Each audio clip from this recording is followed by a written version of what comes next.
everyone, and thank you all for coming. My name is Captain Michael Miller, and I'm the Public Information Officer for the Akron Police Department. We're here to provide you some updates in relation to a shooting which occurred just after midnight last night on Sunday, June 2nd, in the area of Kelly Avenue and 8th Avenue.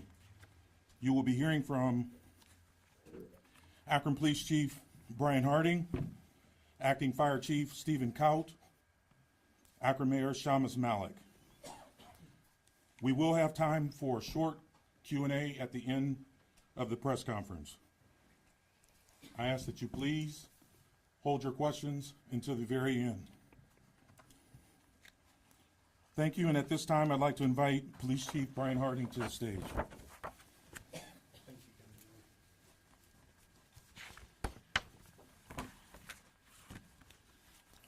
Thank you and good evening. Last night at approximately 10 p.m., our patrol officers responded to a private residence on Kelly Avenue after reports of a large gathering which included fireworks and loud noise.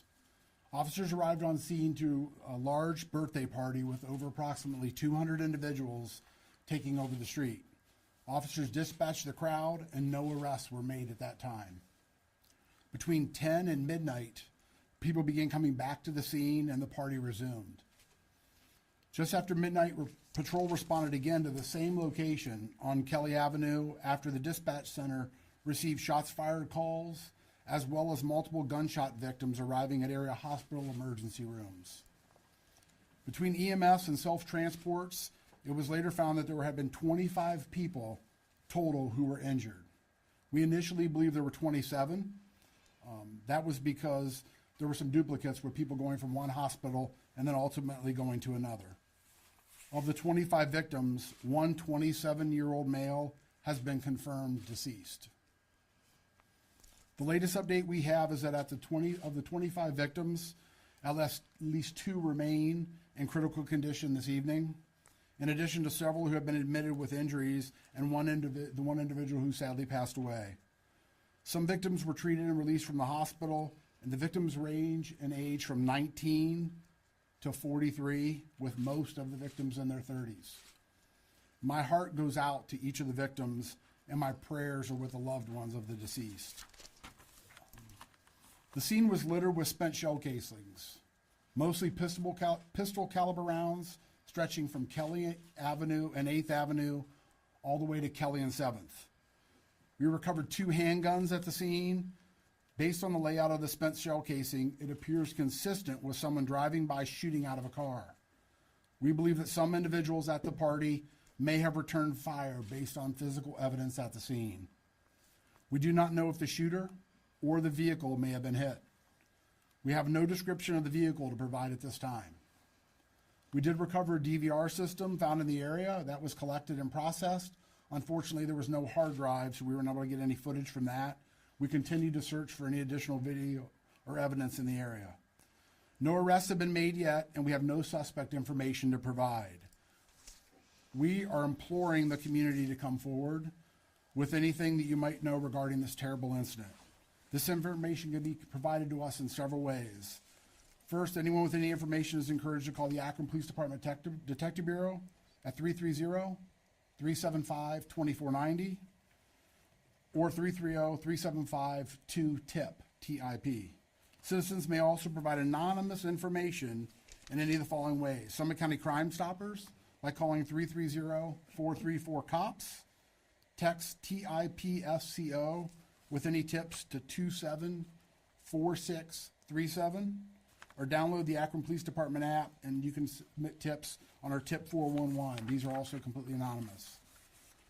I want to be clear, we believe there are people in the community this evening who saw something or know something, and we are asking them to come forward. We believe there were dozens of people at the party at the time of the shooting, and potentially over 100 people who may have witnessed the incident. Every single person who may have seen something has an obligation to speak up in order to bring those responsible to justice. Even a small detail can help us crack this case and locate the suspect or suspects involved.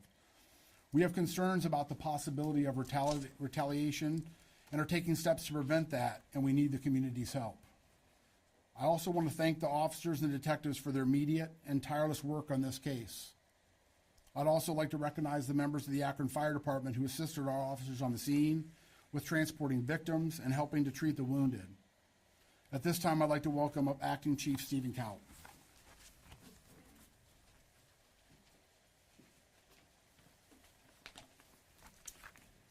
Thank you, Chief Harding. Good evening.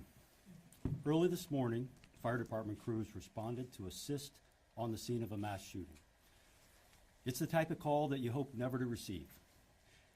I want to commend the paramedics, officers, EMTs on scene whose professionalism and skill assisted in the swift response and treatment. In total, we had more than 30 individuals from Akron Fire who responded, including 8 medical units, 2 fire engines, a ladder truck, 2 battalion captains, our department safety officer, and myself. I also want to commend the professionalism and expertise of our safety communications personnel throughout this incident. Their work ensured a quick response. The scene covered a large area, and it was chaotic upon our team's arrival. They quickly and efficiently triaged patients, prioritizing the treatment and transport of those in need of critical care. We train and practice often for events such as this, hoping to never have to do it in real life. But that practice was put into effect last night and led to the safe and fast transport of those needing care. I want to thank our area hospitals also for their quick work. SUMA, Cleveland Clinic, Akron General, Akron Children's Hospital, Western Reserve, and Barberton coordinated with our teams to respond and get everyone treated as quickly as possible. The collaboration I witnessed at the incident last night between the public safety forces and our hospital systems was admirable. I'd also like to acknowledge the Summit County Sheriff's Office for sending several deputies to our area hospitals, as well as the University of Akron Police Department for the same. And of course, each hospital system has their own police force who also responded to ensure the hospitals involved were safe to receive these critical care patients. Our crews did an outstanding job last night in their response. Their response was to take care of the public, and now it's our turn to take care of our own crews. These traumatic incidents can weigh heavily on those who respond. Today, we have been organizing our peer support team to speak with any of our paramedics, officers, or anyone involved in the incident about the incident. This peer support team is made up of trained officers and EMTs within our department who will assist our members who have experienced trauma. This support team has proven incredibly effective at helping safety force members work through traumatic incidents such as this. This peer support team will provide a bridge to get our personnel, our officers and firefighters, connected to more professional support if necessary. My prayers go out to all the victims and their families, as well as to our own public safety personnel who responded to this scene. At this time, I'd like to invite Mayor Malik to the podium.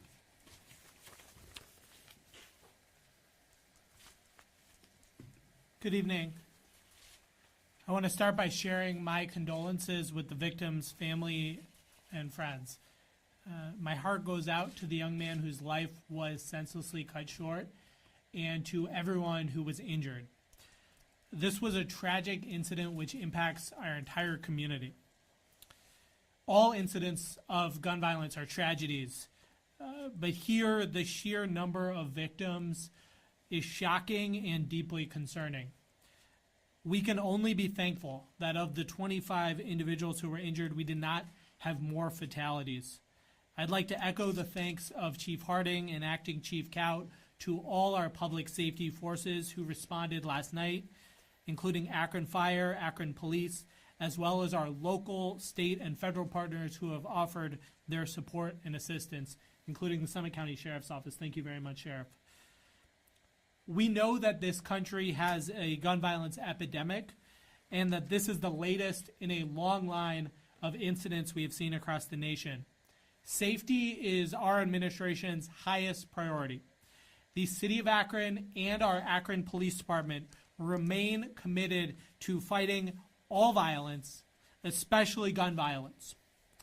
I want to be very clear.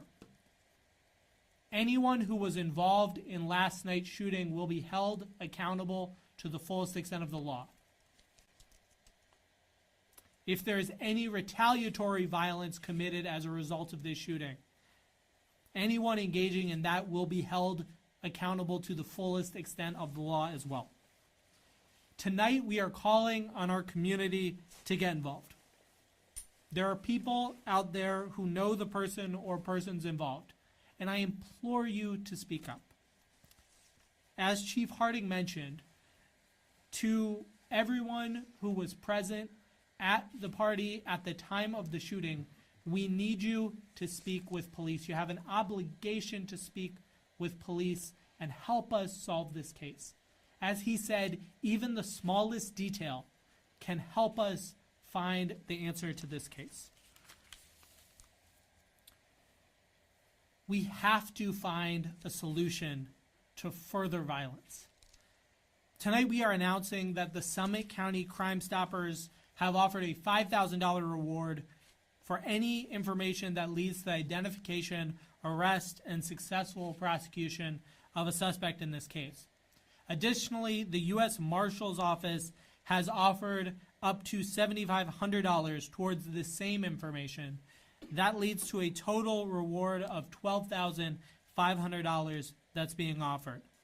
I want to thank Summit County Crime Stoppers and the U.S. Marshal's Office for their generous support. I'll repeat the tip line for anyone listening at home. You can call the Akron Police Department Detective Bureau at 330-375-2490 or 330-375-2TIP. Citizens may also provide anonymous information in the following ways. You can reach out to Summit County Crime Stoppers at 330-434-COPS or text TIP-SCO with your tips to 274-637. Or you can download the Akron Police Department app. You can submit information by texting TIP 411, which is a two-way communication process, or by accessing the link on our website, akroncops.org. We want to emphasize that all of those options I just mentioned are fully anonymous. We will share further updates in this case as they become available, and we hope to have a suspect and or arrest information to share with you all very soon. Before we get to question and answer, I'd like to also thank the elected officials who are here with us this evening to lend their support.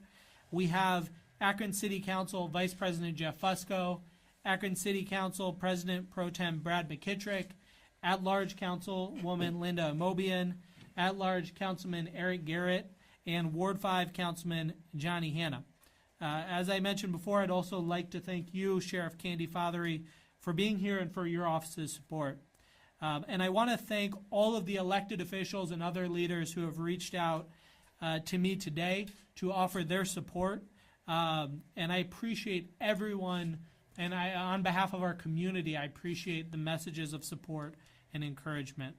And now I'll turn it back over to Captain Miller to lead our question and answer. Thank you, Mayor. As a reminder to media, there are going to be some questions that we cannot answer. Again, the investigation is in its early stages. It's ongoing. There are certain aspects of the investigation that are sensitive, and we won't answer that to maintain the integrity of the investigation. The other thing I'd like to remind you is please ask your questions one at a time. I am planning to move from my left to right with one question per media outlet. One question. I'll have to unfortunately cut that questioning off if it goes further.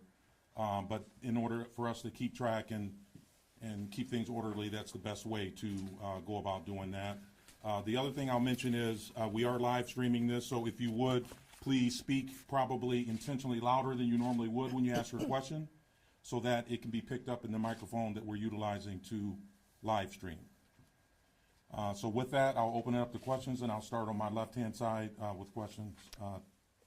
Tara, and also Tara. state who your question's for. Tara Morgan with News 5. Any indication from anyone at the party that they were being targeted in any way, or multiple people at the party? And how many shooters do you believe are out there? Yes. I'll answer that one. No information in that directly on that. What was the second part of your question? I apologize. How many shooters do you believe? That's, still don't have that information. That's why we're asking the community support to come forward to help provide those details for us. Is there another question on this side? Sir, go ahead. Yeah, given, big event, a lot of people, what can the average citizen, they find themselves in a similar situation, what can the average citizen do to kind of protect themselves, keep them, possibly reduce their chances of being hit? So I would start by saying if you see the situation get out of control, I would tell you at that point, best to leave the party or the event that you're at. But additionally, I think it's to seek cover and then call for help and make sure that you become a good witness at that point moving forward. Bryce, go ahead with your question. You mentioned that you're trying to prevent retaliation from this shooting. How are you trying to prevent retaliation? So we're working with many community stakeholders and others in the community as well that reference that. We have many detectives that are out canvassing. We'll have additional patrols in the area and additional patrols out as well. We've also partnered with some of our federal and state partners as well from additional resources. If I can have- Yeah, go ahead. I think we also are hoping to locate and apprehend a suspect as soon as possible to prevent any retaliation. Is there another question on the side before I move to the center? Sir, in the back? Hi, Alex Brochet from ABC News. I just wanted to clarify on the two firearms that were recovered. We've heard this before, that one was a rifle and a pistol. Can you just clarify, are they both handguns? We recovered 2 handguns at the scene, but there were multiple different shell casings that were recovered, so we're not certain how many total weapons were involved. Multiple shell casings that were different from the 2 handguns that you recovered? Correct. Okay. Okay, is there another question here? Young lady there? Yeah, let me explain Channel 3. So we all know that gun violence typically spikes in the summer. Is there an attack plan as we lead into the summer? We're 18 days away from the start of summer. Any plan to mitigate gun violence? Yeah, so we're aware of that. We do see a spike of calls in general over the summer, so we work on staffing and additional staffing in those regards as well. We'll also have our community engagement teams out as well, proactively looking for that. There's also the city, when I'll let the mayor speak on, or have some other initiatives that we're implementing as well to assist with gun violence. Yes. We've been, yeah, I'm Hang on gonna. one second, please. Go ahead, Mayor. We've been working closely with federal alcohol, tobacco, and firearms to increase our partnership and make sure that we're able to track crime guns. So when a gun is used in a crime, in a shooting, it's often that it may be used again in quick succession. And so we've been working to improve our process of processing shell casings, even if we don't recover a gun at a scene, to try to link cases and try to apprehend suspects as quickly as possible. We're working heavily to get guns off the street and make sure we have adequate staffing for this summer. And then from there, we also recently have been announcing our Credible Messenger program that we hope to launch at the end of this summer, in which folks who have a background in the criminal justice system can reach out to folks who are at risk of being involved in gun violence and help intervening in the lives of people who might otherwise choose to commit an act of violence. Furthermore, we're working very closely with a lot of our nonprofits in the community to work on youth opportunities so that our young people have things to do that are positive, that are energizing, that are empowering, that do not lead them down a path towards committing violence. Yes, ma'am. Linda Sparrow from 3 News. So, to follow up with what you said from ABC, it's a follow-up and then I have a question. Regarding the shell casings you found, on social media, we heard a post and it seemed like there was a semi-automatic weapon that was used in the actual shooting, not the people firing back. So if you can clarify that, that would be great. And then I'll give you part 2. Yeah, there were multiple different shell casings at the scene, so there were several firearms that were used. I'm not going to share what all of those different. We recovered in excess of 35 shell casings from multiple different weapons. One of them does appear to be a rifle. Okay, so then the second part is, you're talking about retaliation, and you may not answer this one, so I have a part 3. So, the retaliation, also on social media, people are talking about, it's gang affiliation. if you can mention that, and then the part two might go to the assistant fire chief or the backup fire chief, that because you got your own EMS now, was anything, was it delayed, were they on time? How did it work for you this time, having your own EMS? So I can answer the first part. We are always concerned about gang violence, specifically being involved in that. As I mentioned, we don't have a for sure suspect at this point. So I'd be remiss to say for sure that is the motive that was involved. But that's why we're asking for the community's help and support to help us with that information. But it was absolutely an area we are exploring. Acting Chief Count. So I'm not exactly sure about the OWN EMS. We've been operating City of Akron with an EMS department for many years. But I can assure you that, like I said before, the work of our safety communications and getting this dispatched immediately and the correct number for the magnitude of this was crucial. We had 8 med units respond immediately within the first 2 to 3 minutes of this incident. And throughout that chaotic scene, they were able to quickly and efficiently triage and transport as quickly as possible. So there was no delay on the EMS part. If I can follow up, Chief. I think part of that is also the changes that was made with the outside EMS service. You know, we always respond to emergencies like this. It would just be a question of, in the past, there was the outside company that would do the transports if it was a lesser emergency. And so this was the same response as it would have been a year ago, 2 years ago, 3 years ago, and we're really proud of how EMS responded in this situation. Real quick, too, to expedite and be efficient with our responses, please keep your question to one initial question. Then we'll come back if time permits for the second question. I'll grab you next, but Michelle, go ahead. Okay, in a lot of minority communities, people tend to feel like it's snitching if they say something. But, you know, what do you want to say to people or implore to them as far as their responsibility as a citizen here and to, as part of trying to stop the violence, what they need to do? Also, we're being told people are already taking down videos because they don't want to get involved or say anything. The level of violence in our community and frankly in communities across the country is out of control. The availability of weapons, the casualness with which some people use weapons, you know, something that in the past may have been a fist fight now turns into a deadly shooting like this. We have to hold people accountable when they commit violence. That's the only way to keep our community safe. There is a lot of long-term work that we need to do in investing in the root causes of violence, and we are beginning that work. But we have to hold people accountable when they commit violence. There are a number of ways in which we are able to protect the anonymity of people who share information with us. But sharing information with us and helping hold people accountable when they do awful things, it's a thing of honor, and it's also each of our responsibilities. Is it? Yes, sir, Scott. 3 to go. This seems like an interesting time that the Ring camera program has been rolled out.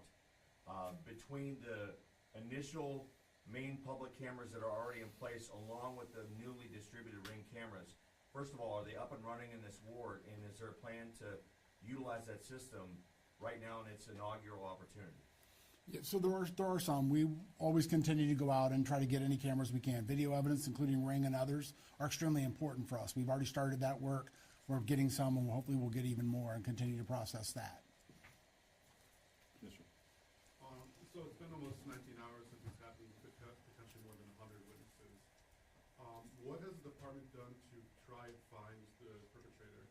I know you're asking people to reach out to the department, but what has the department done proactively to find the suspect and find a motive? Correct. Yes, we had a team of detectives that were out at the scene last night. They've continued to work throughout the day today, following up on information on any leads. We have received a few initial leads, and we're following up on those as well. Also recanvassing that information. We're going to be sending all the shell casings out as well. So we have detectives continue to work on it. They will continue to work on this case around the clock. I can add. Sure. Detectives have also been at the hospitals. I'm correct on that. I do want to underscore that this is a pretty chaotic scene, right? There were the sheer number of people who were shot, as well as the number of people who are potential witnesses. is a very chaotic scene. And so we are working to get a handle on what information is there. We're presenting what information we can verify to you right now, but we and the whole department is dedicated to holding someone accountable as quickly as possible. Sir, right here in center. Tino Bovenzi with Fox 8 Cleveland. Is the resident or homeowner or renter there that threw that party facing any charges for throwing a party? You responded to a nuisance call first, and then it seems it carried back on leading to the shooting. Are they being held accountable in any way? So we'll continue to investigate the case, but I think everyone needs to understand you should be able to throw a party in this community and feel safe and be safe in that regard. So this is a tragic incident. We're going to investigate the entire incident, and ultimately we'll run whatever fact pattern we have by the prosecutor's office and look at that case as well.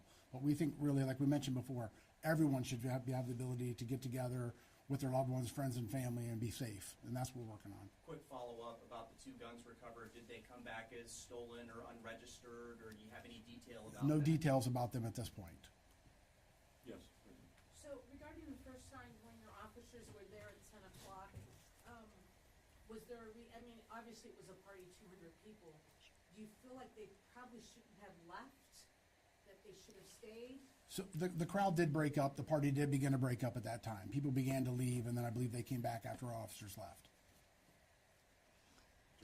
I have one more follow-up. There have been trust issues in this community with the police department. So how do you go forward with trying to get people to speak with you when they do have those trust issues? Well, I have an answer, but you can go Sure. first. Yeah, so we're aware of that. We are aware of the distrust and the trauma that, with law enforcement specifically in the community. We can only do that developing one relationship at a time. That's the first part. Partnering, like the mayor mentioned, with credible messengers and other in the community. And we also, that's why we have multiple ways to remain anonymous. We're asking for the information. How we, the ability to remain anonymous, that TIP 411 app we talked about, is a way that we can go back and forth and remain anonymous on both sides. That's just to get the information, but absolutely we need to continue to develop those relationships and build bonds with the community. That's who we're here to support, and we're taking that work very seriously. Okay, we have time for just maybe 1 or 2 other questions. Captain, I have I'm sorry. one more comment there. The top 3 things this department is focused on are community policing, gun violence prevention, and retention and recruitment. And our administration has been very focused on accountability and transparency, and will continue to be. All of those things have an aspect of trust building that are built into them. We recognize the gaps in trust that are there. We're not trying to shy away from them or hide away from them, but we all as a community need to address the gun violence going on in our community. Go ahead, sir. What's the message to the community there? I had brief interactions. They say that a lot of things happen there. They don't feel safe, essentially. What's your message to them? We are working to make sure everyone in our community feels safe. The number one way that we can that we can create safety with regard to this specific incident is holding someone accountable for it and making sure that this does not give rise to a chain of violence that continues across this summer. Right? When it comes to a broader sense of safety, every single person in our community deserves to feel safe. It doesn't matter which neighborhood you're in.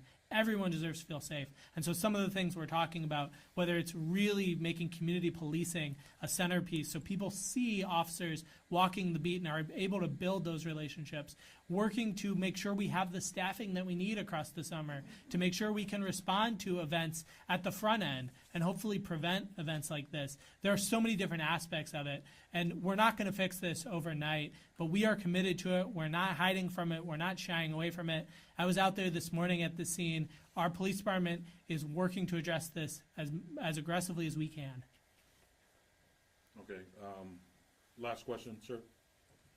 Just circling back, you mentioned 35 shell casings, or more than 35 shell casings here. You also alluded to the fact that you believe that a rifle may have been used. Look, it's a lot of bullets in a short amount of time. Do you believe that an AR-15 style rifle was used in some capacity here? There was an assault rifle. We did recover those rounds. We don't have the gun, so I don't want to speculate on the exact gun that was used in this, but I would not, it's possible. Thank you. Well, that's the end of this press conference. We do want to thank everyone for taking the time to come out Any additional questions, if you have any, you could submit those to press@akronohio.gov. If some ancillary emails would come to me, I would also forward those back to the press email. We'll try to get you some ancillary responses in that regard. We will not be holding any separate interview, on-camera interview accommodations after this press conference, so this would conclude that. We'll provide those updates as they are able to be shared. As we reiterated, this is very preliminary. There are a lot of moving parts. As many of you mentioned, there are a lot of nuances and victims and witnesses and things of that nature for us to comb through. So that will conclude this press conference, and we thank you all for your time.